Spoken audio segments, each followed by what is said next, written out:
First of all, I would also like to thank Naringa for giving me the opportunity to share something about my research here today. So, what is my research all about? Well, the best way to keep an explanation of your own research short is to tell it like you would do at a birthday party, by giving an example.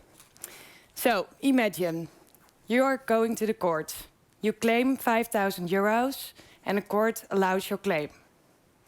You would probably assume that the losing party will pay the 5,000 euros, that the losing party will comply with the judgment. But what if the losing party refuses to do so? What if the losing party refuses to comply with the judgment? Well, fortunately, the judgment gives rise to an enforceable title.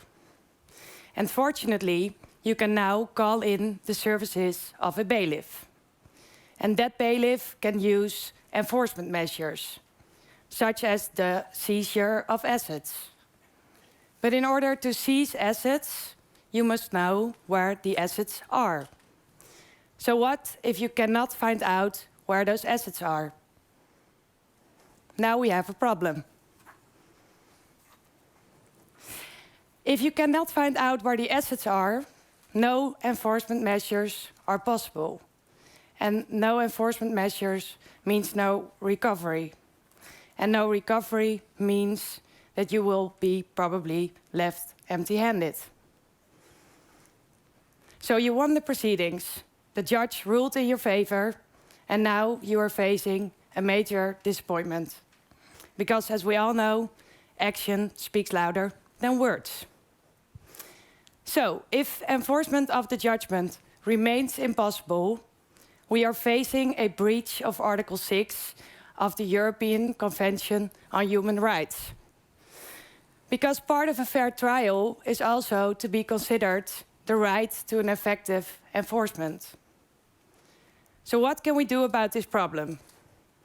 Well, the bailiff must be able to force the debtor to provide information about his assets. The legislator must therefore provide for clear, effective, and enforceable information obligations resting on the debtor.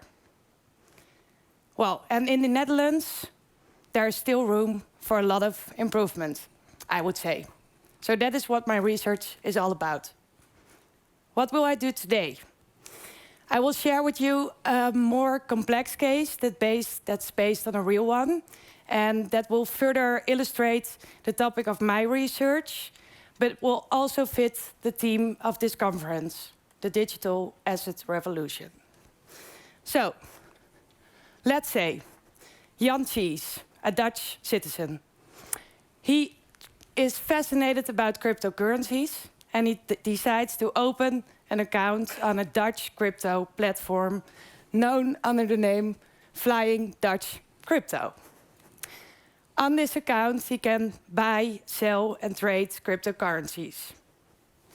Well, things go... Oh, wait, I have one more effect. Yes. Things go well for a long time, but all good things come to an end, at least in Jan's case, because his email address is being hacked. So Jan's email address is hacked. The hackers use his email address to get access to his wallet, to his account on Flying Dutch Crypto platform. The hackers instruct FTC, Flying Dutch Crypto, to convert the cryptocurrencies belonging to Jan into bitcoins. Well, FTC converts the cryptos into bitcoins, and then the bitcoins are being transferred to an account designated by the hackers. Well, Jan is not very happy about this, especially if we see that the value of his cryptocurrencies at the time of the hack was 10,000 euros. So Jan decides to sue the crypto platform on the grounds that it should have prevented the hack. So Jan goes to the Dutch court and he claims 10,000 euros from Flying Dutch Crypto. And fortunately, the Dutch court allows the claim. And that judgment turns into an enforceable title. And now we can call in the bailiff, and the bailiff will serve the judgment on Flying Dutch Crypto. The bailiff will also set a deadline for payment, but no payment is made by Flying Dutch Crypto. So now is the point where the bailiff can use enforcement measures, such as the seizure of assets. But the first problem the bailiff faces in this case, where are the assets belonging to Flying Dutch Crypto? And as I said before, no traceable assets means no enforcement, means no recovery, means no money. So how can the bailiff get this information? How can the bailiff get information about the whereabouts of the assets belonging to Flying Dutch Crypto? Well, if we look into Dutch law, we will see that a distinction is made between debtors who are natural persons and debtors who are legal entities. And for debtors being natural persons, Dutch law provides for a few codified information obligations. Natural persons and third parties making payments to those natural persons can be forced to provide information about their income.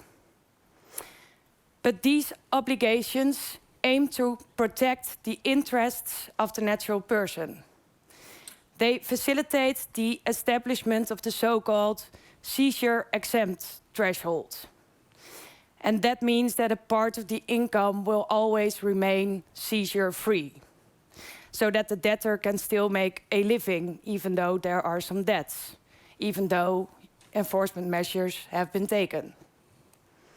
And this is very important because a natural person has a right to a dignified existence, among other fundamental rights.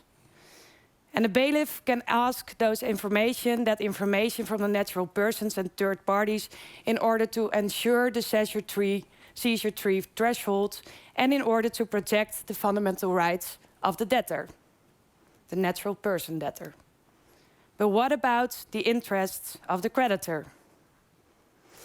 Because the debtor, being a natural person, is only obliged to provide information about his income. But assets, such as the balance on his bank account, are not included. So with respect to information about the assets of a debtor being a natural person, there are no codified information obligations in Dutch law. And the same goes for information about the assets of a legal entity, such as in the case of Jan Cheese versus Flying Dutch Crypto. So what can a creditor do if he wants to have information about his assets? Well, there is one ruling, and I recite one ruling from the Dutch Supreme Court from 1991, that says that a party against whom enforcement measures have been taken may be obliged to provide some information on his assets. The meaning of this ruling and the scope of this rule has, however, been subject to debate for a long time. An application of this rule is also subject to different interpretations by lower courts, because some judges rule that the debtor has to share all his information about the financial status, whilst other judges rule that the debtor only has to share limited information, and then there are judges who reject the claim. So one might say that there is a lot of uncertainty going on. And then there's another problem, because this information obligation, as adopted by the Dutch Supreme Court, lacks sanctioning. Jan Cheese would have to start new proceedings to claim performance of the information obligation. And if the court allows that claim and Flying Dutch Crypto still doesn't comply with the judgment, periodic penalty payments may be imposed. But as you may have guessed, a debtor not wanting to pay probably does not get scared off by the threat of periodic penalty payments. And if Flying Dutch Crypto refuses to perform, periodic penalty payments can be incurred, but if Jan wants to collect those penalty payments, the same problem arises, because no traceable assets means no recovery. And apart from this, starting these new proceedings would mean A, more expenses for Jan C's, whilst B, Jan C's already paid a lot on court fees, his lawyer and the bailiff, and C, there's little to no guarantee that Flying Dutch Crypto will eventually provide information or will eventually pay. So I think we could all understand if Jan decides to take his loss. And that would be very unjustified, in my opinion. So my conclusion is therefore that the Dutch law system currently lacks a clear, effective and enforceable information obligation about assets. And this is undesirable, especially when we are speaking about the digital asset revolution. Because after all, information about digital assets, such as cryptocurrencies, is difficult to trace, much more difficult than, for example, physical assets, such as a car. So Dutch legal practice has long called for a legal, codified obligation, information obligations about assets that applies to both natural persons and legal entities and protects both the interests of the creditor and the debtor. And how this codification can take shape will be part of my research, of course. The lack of these clear, effective and enforceable obligations is not only a problem in the Netherlands. At European level, the issue has been on the agenda for some time, as the rules in the member states vary widely. A green paper known under the name of the Transparency of Debtors' Assets gave a good overview of the different legal systems in Europe. It shows, for example, that Spain and Portugal have very effective rules. They reformed their enforcement systems in response to the financial crisis of 2008. And in these countries, the debtors have to declare about their assets under oath. And if they refuse to do so, they can go to prison. And Spain and Portugal also introduced digital databases containing all relevant and necessary data on the recovery. And these databases are only accessible to the bailiff, who in turn ensures the data protection. Whether we can learn something from these systems will also be part of my research, of course. So let's go back to the case of Jan C's versus Flying Dutch Crypto one more time.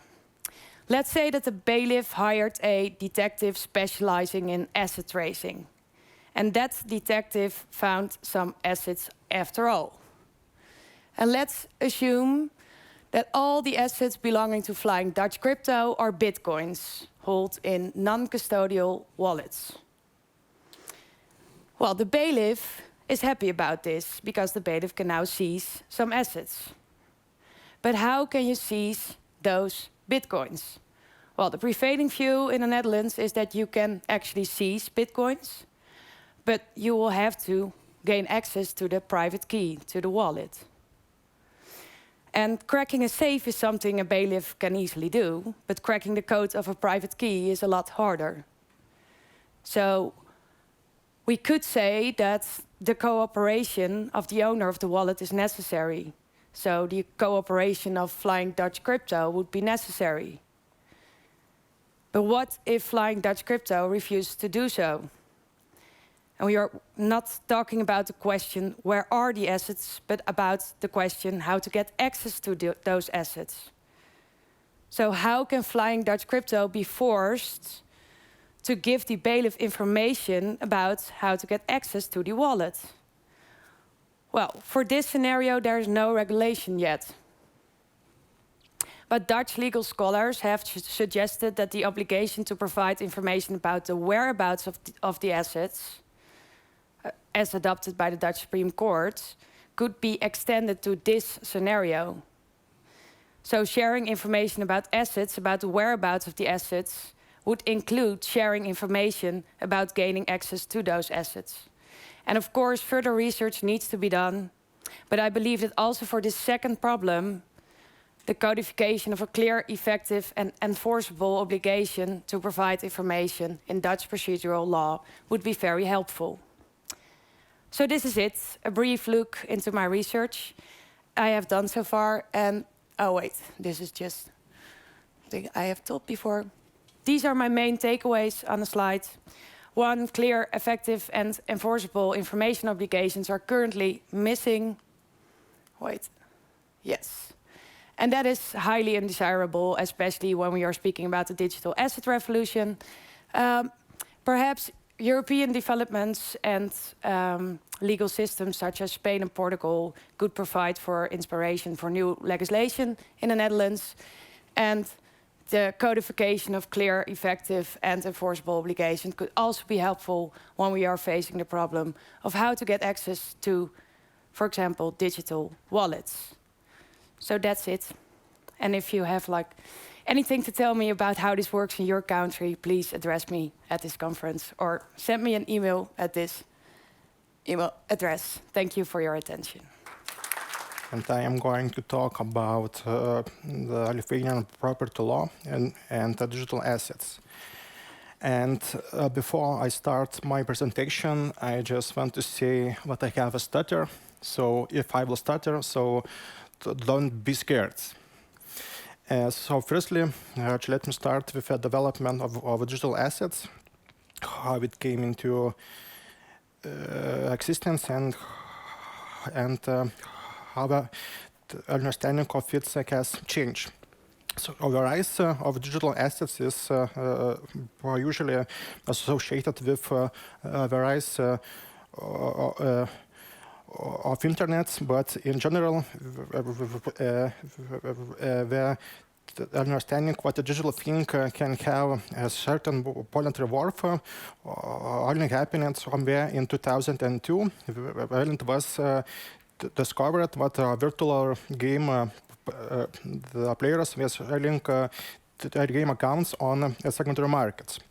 So maybe you have heard what about in 2002 there was a computer game called Dark Age, and in this game players would create their own accounts, reach a high level, and sell those accounts. In other words, those game accounts were sold and bought because players were too lazy to play the game from a start, and they basically wanted to start the game with an account that had already reached a high level.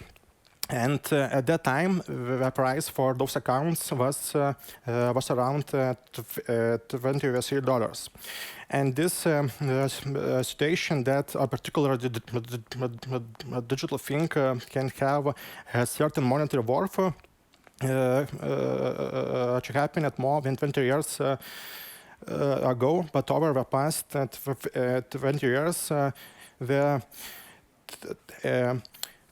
understanding of what the digital assets consist of and what should be recognized as digital assets has changed.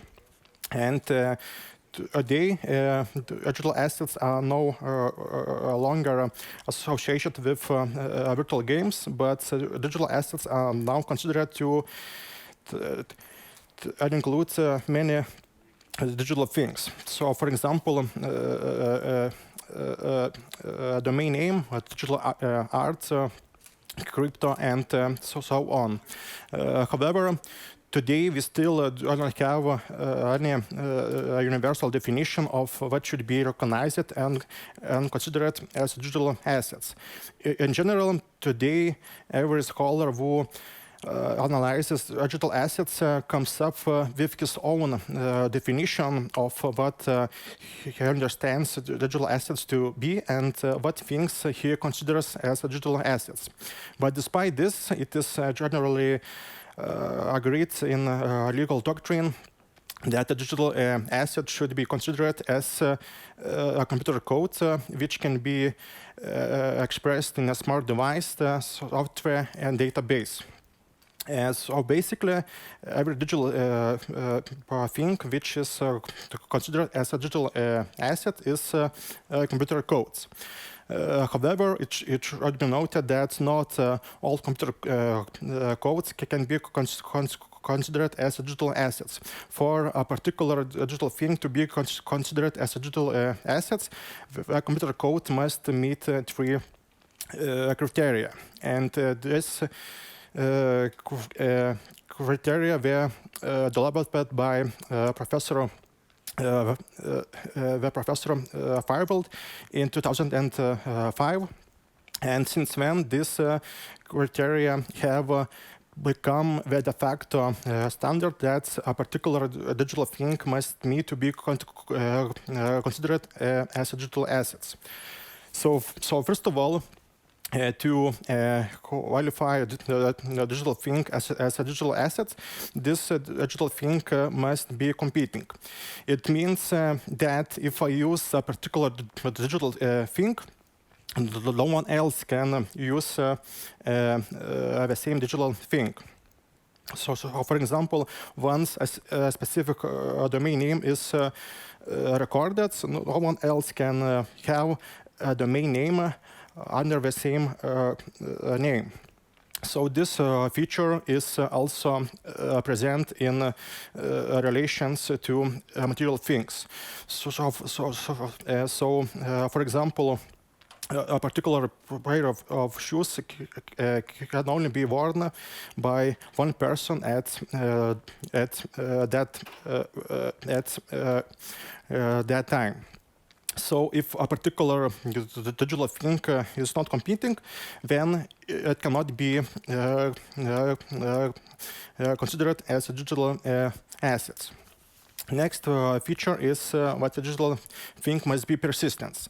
This means that if a person does not use a particular digital thing, it must not disappear. So for example, if a domain name is recorded and is not used at all, it does not disappear and can be accessed for the duration of the domain name registration. It is exactly the same situation with material things. So for example, if I leave a car in a parking lot and leave that car for 1 day, I should find the same car in the same parking lot spots. So the same must be for a digital thing. It must be constant. And the third feature is that the digital thing has to have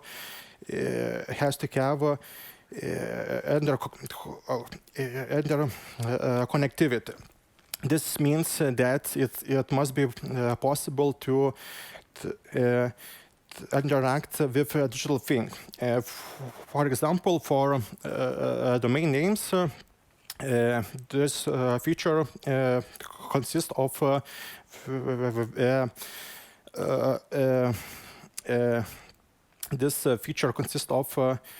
the ability of each person to connect to a specific domain-based web page and do such things as browsing, to commenting, and so on.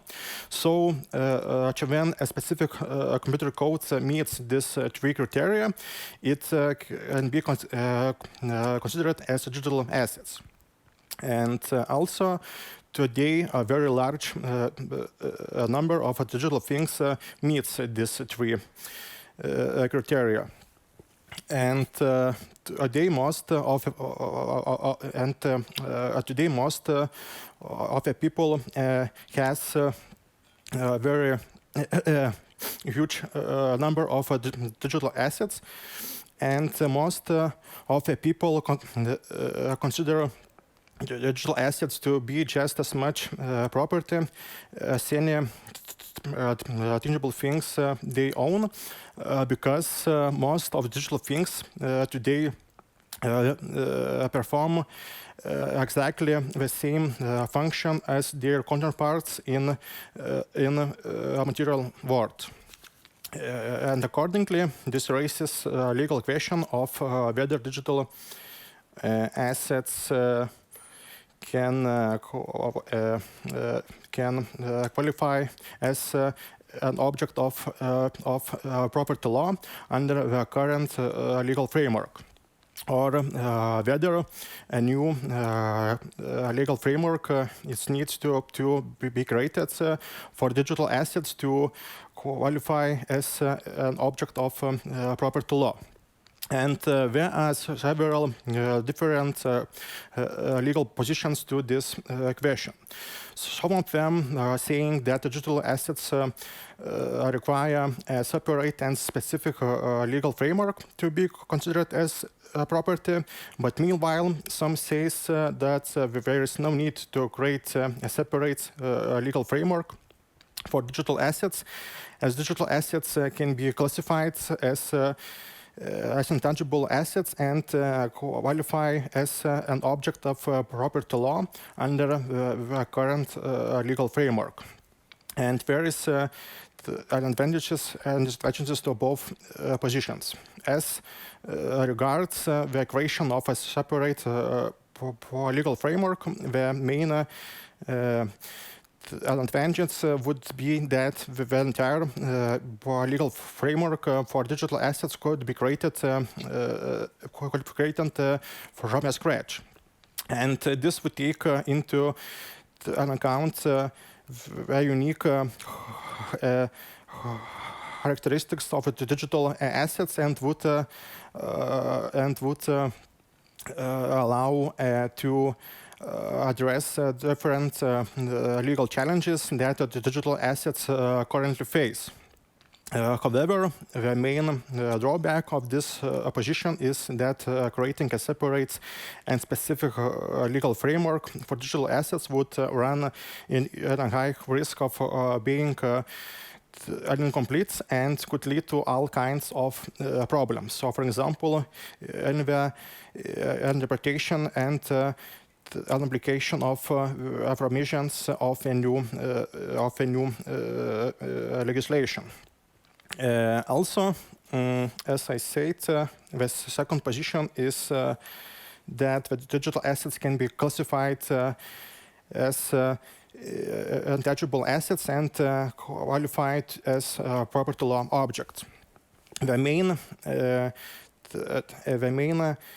advantage of this position is that no separate legal framework would need to be created for digital assets, which would minimize the risk of legal drafting and the frequent changes in the law due to technology progress.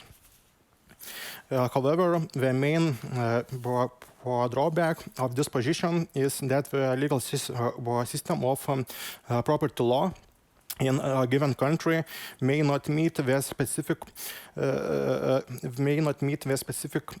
characteristics of digital assets, which may require changes to some of the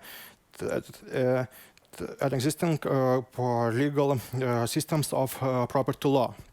And the question of which of this position is more acceptable depends on the system of property law in the force country. So if a system of property law allows digital assets to qualify as an object of property law, in my view, there is no need to create a specific and separate legal framework for digital assets, as in such a case, the system of property law in force in a country would automatically covers the digital assets.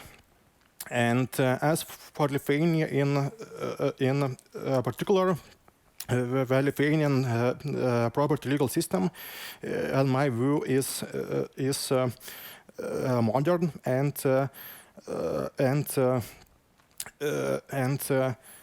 adapted to the digital age. So, because of that, the second position would be more relevant. The Lithuanian civil code adopts a pluralistic approach to the object of property law, recognizing that a person may acquire property rights to tangible and intangible things. This possibility is gotten from Article 4.38 of the Civil Code of Lithuania, which provides that in Lithuania,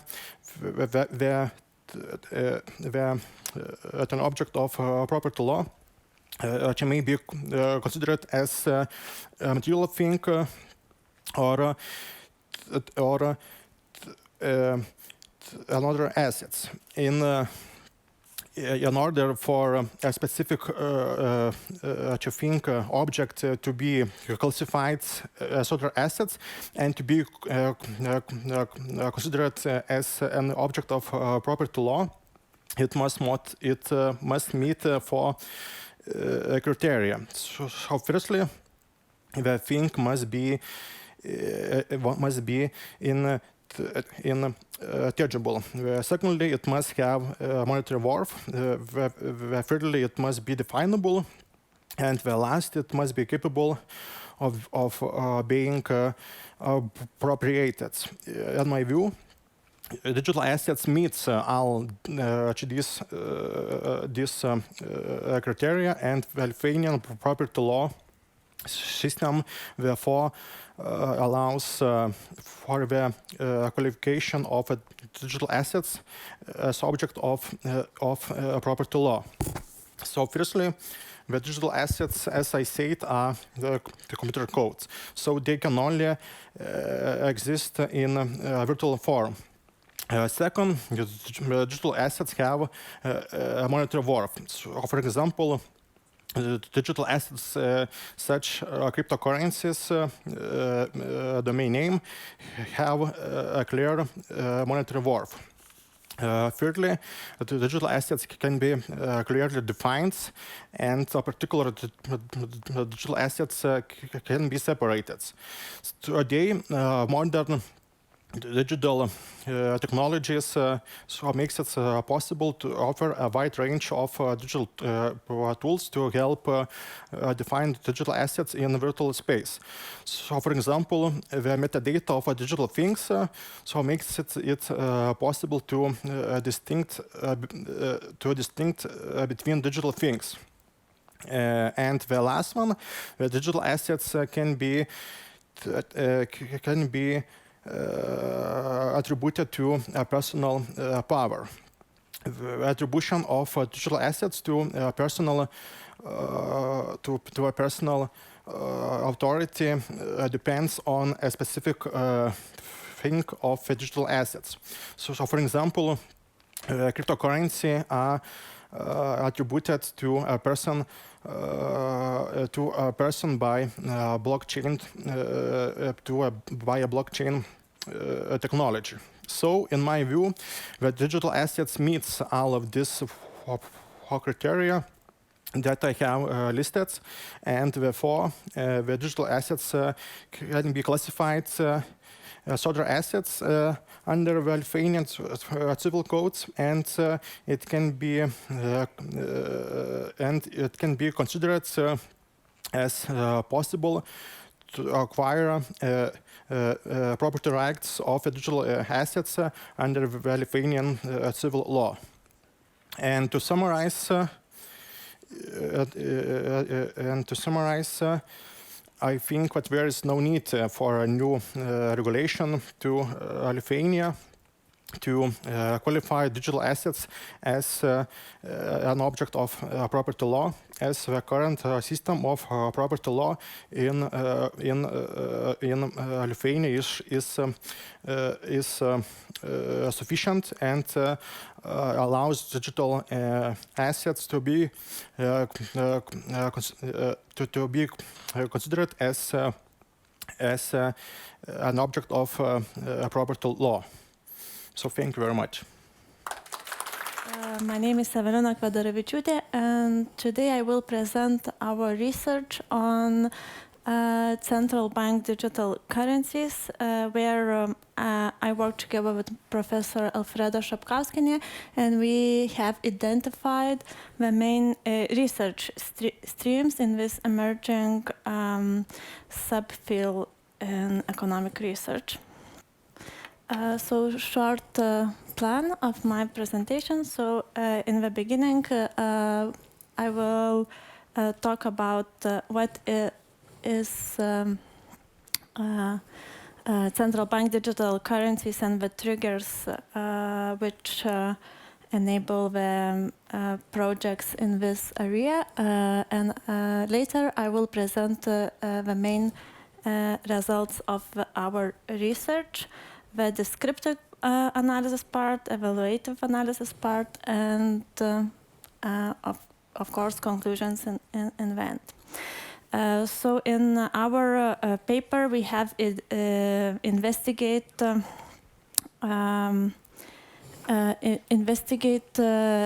articles in the two main databases for researcher, which are Scopus and Web of Science. We chose a timeline from 2018, since the first piece on central bank digital currency, Mashandro, was published in 2018. So we found 467 articles, and as I have mentioned a little bit in the beginning, we used the descriptive analysis and also evaluating bibliometric analysis. So to begin with how the discussions about central bank digital currencies started. So of course we can go back to the introduction of Bitcoin as a new state-of-the-art electronic payments system, where the cryptographic where we use cryptographic proof instead of trust, and where two parties can make payments without any intermediary. So the journey of blockchain begins since Bitcoin, and there are a lot of research not only in law or economics, but also in Internet of Things and IT sector. But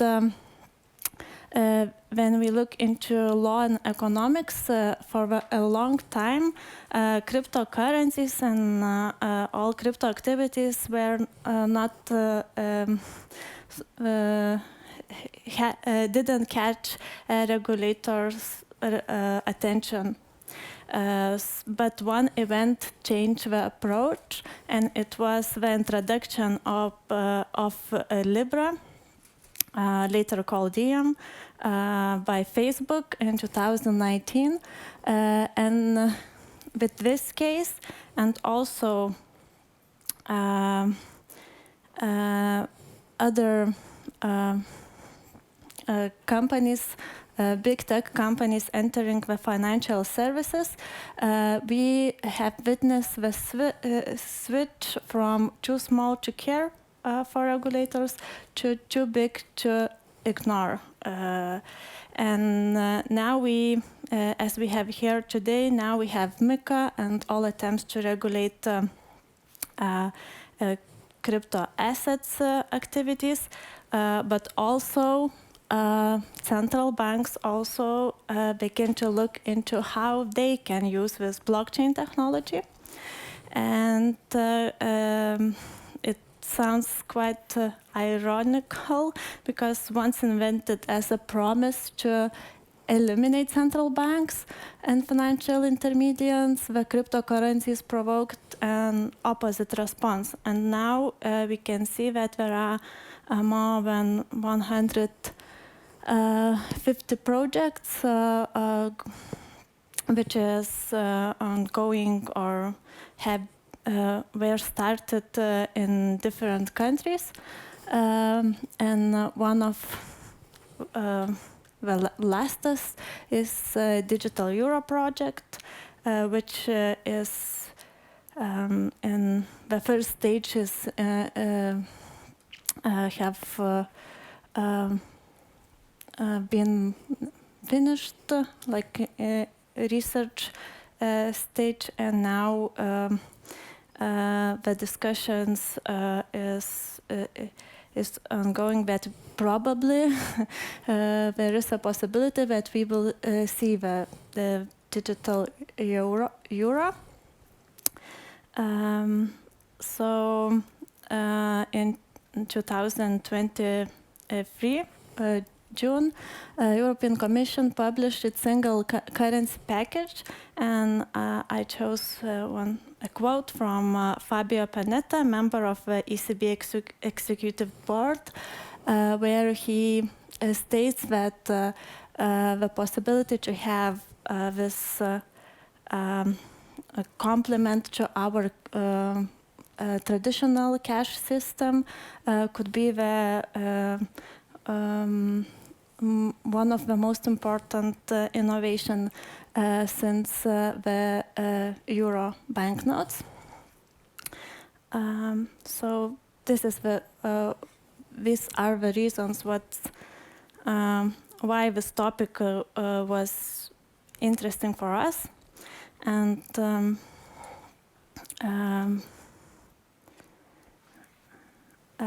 the first.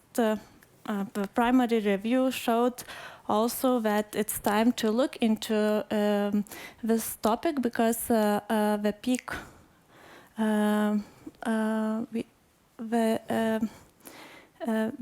of research was reached last year with 130 articles in Scopus and 29 articles in Web of Science. Also the citation also it's growing. So we have chosen bibliometric analysis since it's a quantitative tool for exploring, measuring, mapping, and analyzing large volumes of existing research. We use VOS viewer software. And the keywords were digital currency and its variations. And of course, we looked into economic and econometric researches from 2018 up to today. But interesting fact is that Finland actually had first central bank digital currency project in 1993, but of course it was not based on blockchain. So discussions about central bank digital currencies even exceed the introduction of Bitcoin.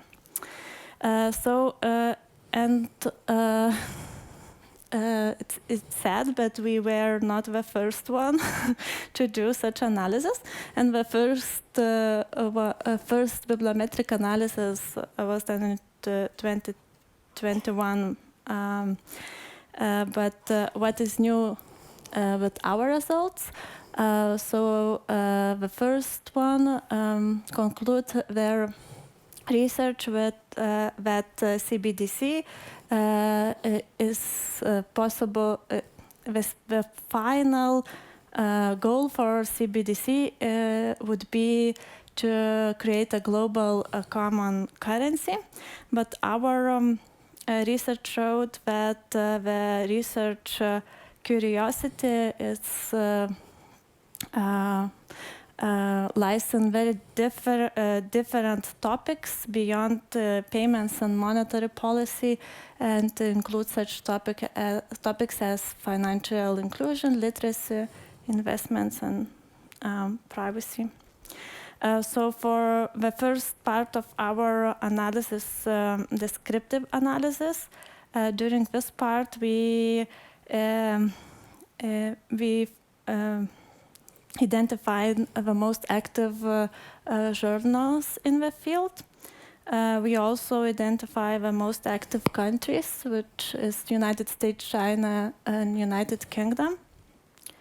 And we also identified most cited research. So if this topic looks attractive to you and you want to deep dive a little bit in this field, we have identified where you can start actually. So for example, the first research by the Core 2020, it's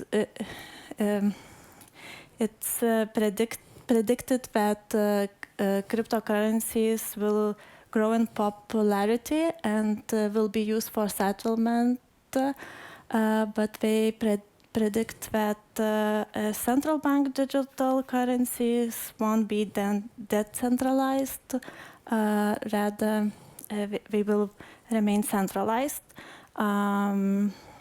There are also very interesting pieces from Brenner, Meyer, and Niptel and Adolfato, which argue that implementation of central bank digital currencies won't disturb banking system as we have today, because there are a lot of researchers and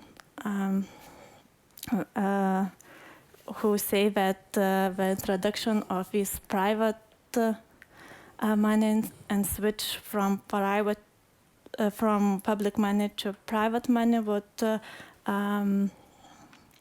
interrupt credit and banking system.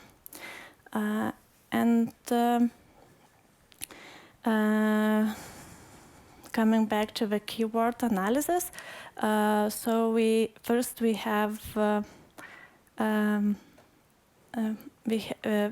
did keyword authors keyword analysis and have identified 7 main streams or clusters of research, which are financial policy and stability, privacy, banking, financial inclusion and literacy, payment and liquidity, cash, and digital economy. When it comes to the privacy, the research where often investigates China. When we say cash, it's about monetary policy and cash, and digital economy. Research on digital economy emerged during the COVID-19. So the relationship and network looks like this. And also we did map-based text analysis and looked how researchers are trying to investigate these research streams. So we have identified 5 clusters of 5 ways to do that. So first is from monetary policy. Second one is research on investments, evolution, and financial market. Third is market opportunities based on data use. 4 would be research on possible design and framework of CBDC, and also, of course, research on cryptocurrencies. Taip, jau. And in addition, we also looked into references and identified most cited authors, which there were 3 clusters, and one of the this red one contains researchers also not only from academia but also from central banks. Conclusions. So central bank digital currency is emerging topic, and we have identified 7 main topics, and our research draw attention to the new topics such as CBDC and its impact on banking sector. Because previously researchers before us mostly looked into monetary policy or framework and design of central bank digital currencies, but we have identified that research streams go beyond these topics, and yeah, that's it from my side. Oh, one last last quote. So, innovation in financial sector, it's not a novelty, and actually we can say that innovation started from telegraph, and Paul Volcker once said that the most important financial innovation was ATM because it prevents people from going to the bank. But with CBDC and cryptocurrencies, I do believe that maybe we would see a system where we could prevent bank at all. Yeah. Thank you. Thank you. Thank you. Could you hear me well? If you could hear me well, then I will start. So my title of the presentation is Principle of Reverse Solicitation on the MiCA regulation and why non-European companies will have a competitive advantage. So I will firstly introduce myself. As you already know, I am a PhD student, but as well I am a legal counsel in the one virtual asset service provider. So I will try to explain you the insights and the industry perspective to all the regulation, because you think that all the crypto asset service providers are against regulation, but it's not. We are asking for regulation for quite some long time, and so I will provide you with the introduction as well, what is the regime at the moment and what would happen after MiCA, and why reverse solicitation principle cause us as an industry a trouble. And as well, I will tell you our problems and provide you conclusions. So firstly, get to the head of the average crypto asset service provider founder, who are young and tech-savvy person who are usually thinking that he will enter into IT business, and they never thought that it would be regulated and heavy regulated industry that would require some additional measures.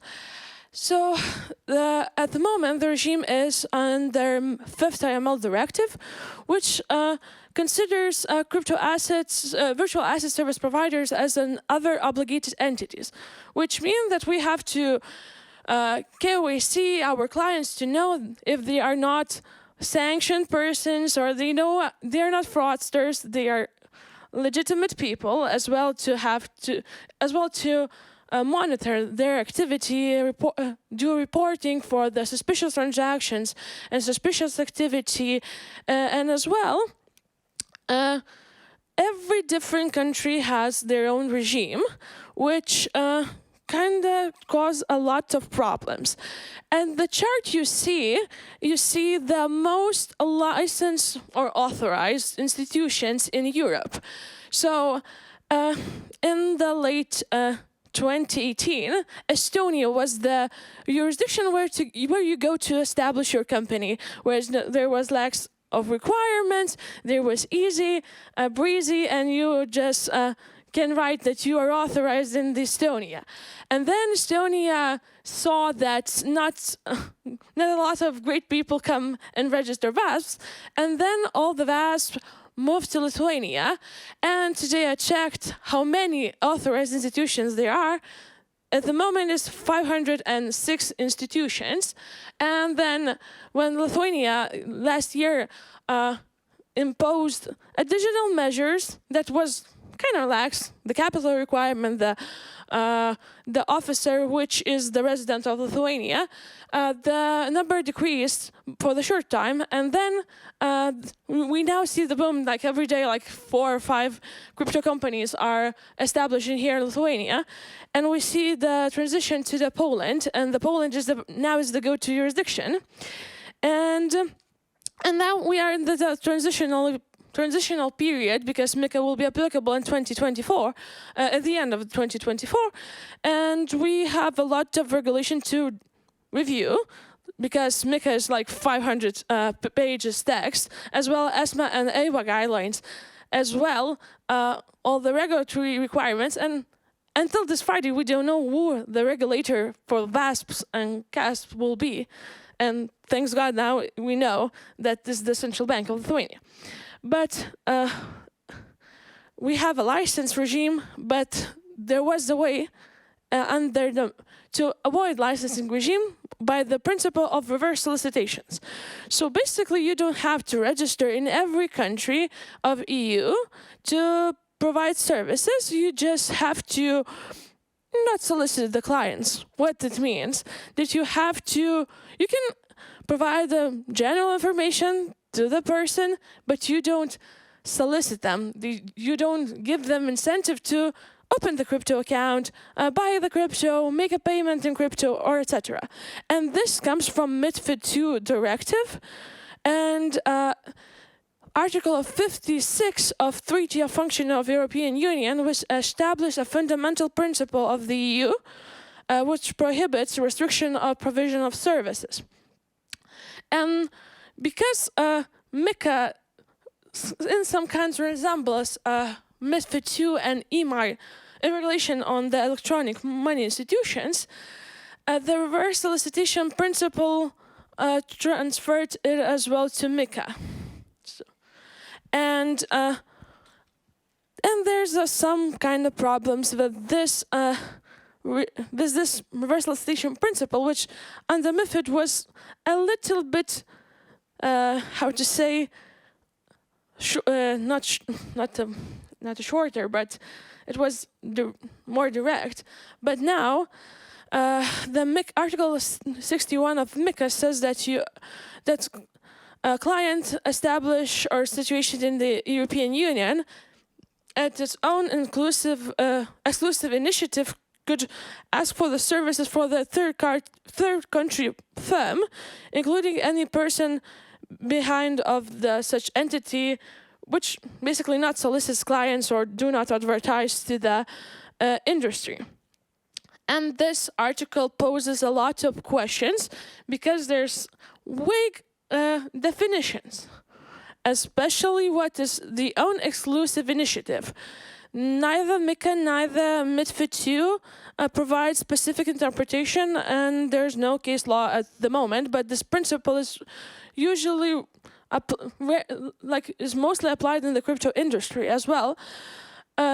What is exclusive initiative? What is the request of what's the request of the services? If I find it on Facebook, it was my request or it was not my request. As well, what could consider influencing a client choice? Because if somebody wrote me a message and say buy crypto, if I don't want to buy crypto, probably it will not influence me. And as well, definitions, advertisement, promotion, solicitation is very vague, and for the industry which wants clarity, these kind of terms could be abused as well.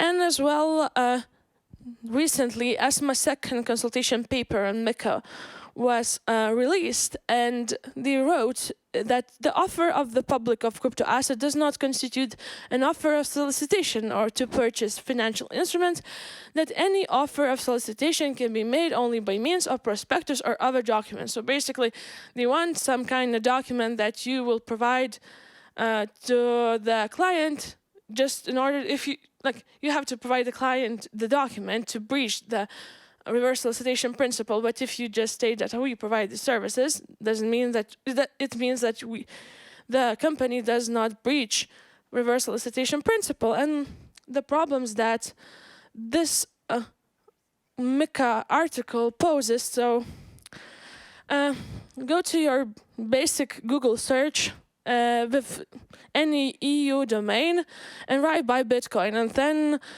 your non-European companies will show up: Binance, Coinbase, and others.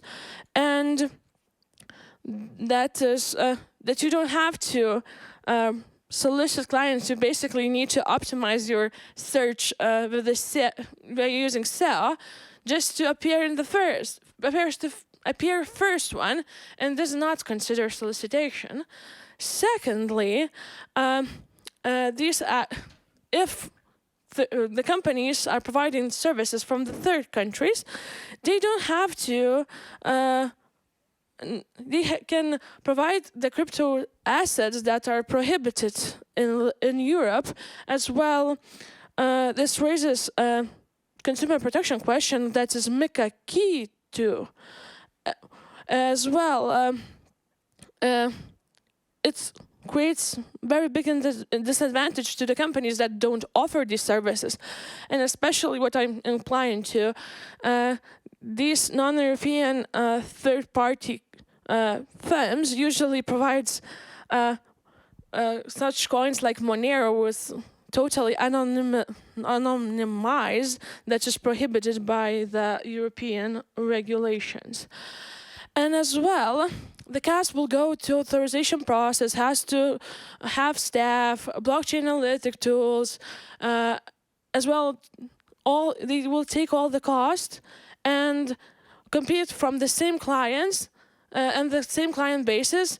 And these clients as well are seeing that if I can get services cheaper from non-European VASPs, I will go there and buy crypto cheaper than the VASP, who will have to have additional measures in place, but it would be costly, and then go to another consumer. And by allowing the reverse solicitation principle, you basically say, okay, you will go to the authorization process, but the other companies could get the same results without it. As well, there's no case law, there's no guidance, and as well, because it's a technological business, you can you can create your business anywhere, and you can create businesses in the companies that, for example, don't follow sanctions or etc. And as well, if somebody will breach reverse solicitation principle, you will not be able to find it and impose the fine, because they are registered in the third country, and then you are reliant on the third country to enforce this rule. And they say that, yeah, with the MiCA, there will be a registry of non-compliant companies. But at the moment, UK has the same registry that you can find the company that is not complying with their standards of registration. And what that entails, that usually when you write the email to the company that is written in this list, the email bounces back. So probably it's a shell company that they create new and in the new jurisdiction where they don't have to. And as well, regulatory problems that will create from the IML-CTE compliance side, or sanction compliance side, that they will probably go to the jurisdiction that don't have to comply with IML-CDF requirements or have lacks of IML-CDF requirements, and as well poor enforcement. So the customer will lose, not the CASP that provide the services, but the consumer that will use these services and expect to have the same guarantees that the European company has. And what this results in the competitive advantage. No cost, no investor protection, separation of funds, nothing. As well, cost to open companies minimal. And this list is not exhaustive, and you can think of more implications that will arise. So my conclusion is simple. The reverse solicitation principle, as is written in the MiCA at the moment, creates a lot of uncertainty for the market participants because some companies could decide opt out of EU regime and open their company in the third country and reap the same benefits that the European companies with authorization has to have. So this is my conclusion, and I invite for the questions. Thank you.